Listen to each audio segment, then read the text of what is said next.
Maka berkerumunlah seluruh penduduk kota itu di depan pintu.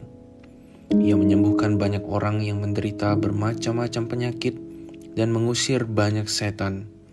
Ia tidak memperbolehkan setan-setan itu berbicara, sebab mereka mengenal Dia. Teman-teman, ini merupakan kisah awal dari pelayanan Yesus. Pada waktu itu, orang banyak masih belum mengenal Yesus sebagai Mesias. Mereka datang kepada Yesus untuk disembuhkan, untuk ditolong. Mereka hanya mengenal Yesus sebagai penyembuh, sebagai pembuat mujizat, dan setan-setan takut dengan Yesus. Sangat wajar pengenalan mereka hanya sampai di sini saja, karena ini pelayanan awal Yesus. Seiring berjalannya waktu, mungkin orang banyak itu akan mengenal Yesus secara lebih baik dan mengenal Yesus sebagai Mesias. Tetapi jika kita baca keseluruhan kitab Injil, kita menemukan hal yang sebaliknya.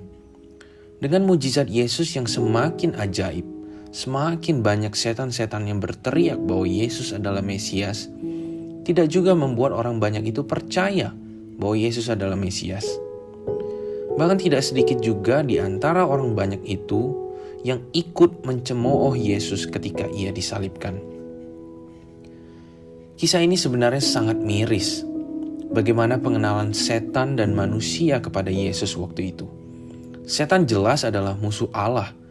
Hukuman mereka adalah pasti di akhir zaman nanti. Dan mereka mengenal Yesus, bahkan ada rasa takut kepada Yesus. Manusia adalah ciptaan yang sangat dikasihi oleh Allah. Disembuhkan, ditolong, bahkan Yesus rela mati bagi manusia. Tetapi mereka tidak mengenal Yesus, bahkan berdiri melawan Yesus. Seolah setan lebih baik dalam hal ini, bukan? Setan mengenal Yesus dari pribadinya sebagai Allah, tanpa menerima satu pun tanda yang baik dari Yesus. Tetapi manusia tidak mengenal Yesus, bahkan melawan Yesus, meski mereka sudah melihat dan merasakan kasih Yesus. Di antara kita mungkin ada yang dari kecil sudah menjadi pengikut Kristus. Atau mungkin juga ada yang baru.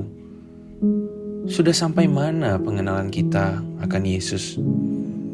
Apakah seperti orang banyak waktu itu yang hanya melihat Yesus, mengenal Yesus dari tanda-tanda yang Ia perbuat saja? Yesus sebagai penyembuh, Yesus sebagai penolong, Yesus sebagai sumber berkat. Atau kita mengenal Yesus dari pribadinya, tanpa melihat tanda-tanda itu pun, ataupun tanda-tanda itu berhenti, kita tetap mengenal bahwa Yesus adalah Mesias, Juru Selamat dunia, Anak Allah yang hidup, Sang Pencipta langit dan bumi.